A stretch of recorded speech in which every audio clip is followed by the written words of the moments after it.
সুন্দরবনের সার্বিক নিরাপত্তা নিশ্চিত করতে বাংলাদেশ কোস্টগার্ড সর্বোচ্চ পেশাদারিত্ব, সতর্কতা ও কঠোর অবস্থানে থেকে দায়িত্ব পালন করে যাচ্ছে। বর্তমান সরকারের দিক নির্দেশনায় সুন্দরবন অঞ্চলে সক্রিয় সকল বনদস্যু বাহিনী নির্মূল এবং উপকূলীয় অঞ্চলে সাধারণ জেলে, বাওয়ালি ও বনজীবীদের নিরাপত্তা নিশ্চিতকরণের লক্ষ্যে বাংলাদেশ কোস্টগার্ডের নেতৃত্বে operation restore in peace in Sundarban এবং অপারেশন ম্যানগ্রোভ শিল্ড নামে দুটি বিশেষ অভিযান পরিচালিত হচ্ছে।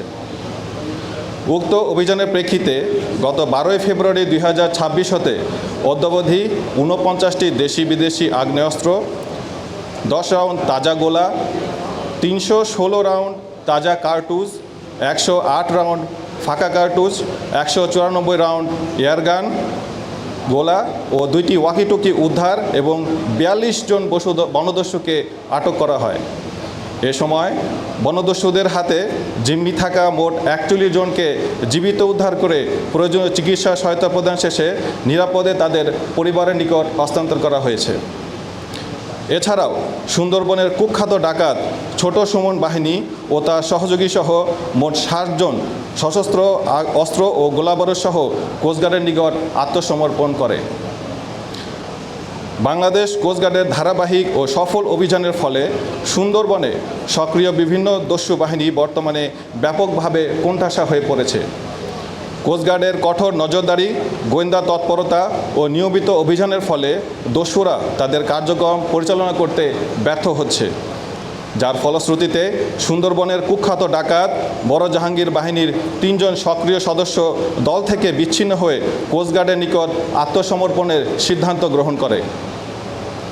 এ প্রেক্ষিতে গত 8 জুলাই 2026 তারিখ বুধবার বিকাল 5টায় বাগেরহাটের শরণখোলা থানাধীন সুন্দরবনের তাম্বুল বুনিয়া ফরেস্ট অফিস সংলগ্ন কলামুলি খাল এলাকায় ডাকাত বড় জাহাঙ্গীর বাহিনীর 3 জন সদস্য অস্ত্র ও গোলাবারুদ সহ কোস্টগার্ডের নিকট আত্মসমর্পণ করে।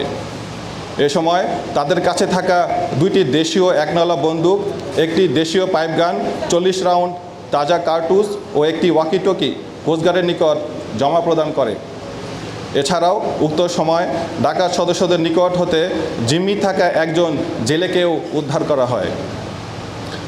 আত্মসমর্পণকারী ডাকাত আলামিন হোসেন বাগেরহাট জেলার মোংলা থানা, তৈবুর রহমান সাতক্ষীরা জেলার তালা থানা এবং মনিরুজ্জামান মামুন খুলনা জেলার কয়রা থানার বাসিন্দা।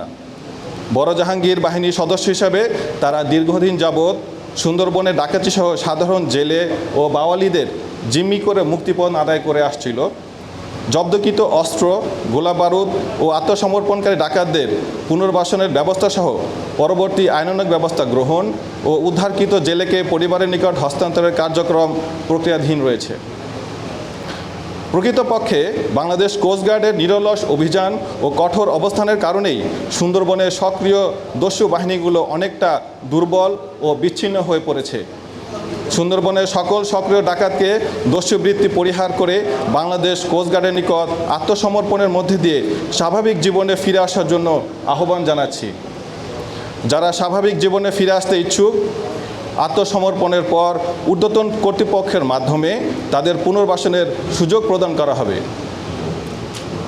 অন্যথায় যারা আত্মসমর্পণ না করে অপরাধমূলক কর্মকাণ্ড অব্যাহত রাখবে, তাদের বিরুদ্ধে বাংলাদেশ সরকারের ঘোষিত জিরো টলারেন্স নীতির আলোকে বাংলাদেশ কোস্টগার্ড ভবিষ্যতে আরও কঠোর আইনানুগ ব্যবস্থা গ্রহণ করবে। একই সাথে সুন্দরবনে সম্পূর্ণরূপে দস্যুমুক্ত ও নিরাপদ রাখতে বাংলাদেশ কোস্টগার্ডের নিয়মিত অভিযান ও গোয়েন্দা তৎপরতা অব্যাহত থাকবে। সরকারের নির্দেশনা, আপনাদের সকলের সহযোগিতা এবং অন্যান্য আইনশৃঙ্খলা বাহিনীর সমন্বিত প্রচেষ্টার মাধ্যমে সুন্দরবনকে সম্পূর্ণরূপে দস্যুমুক্ত করা সম্ভব হবে বলে আমরা আশাবাদী।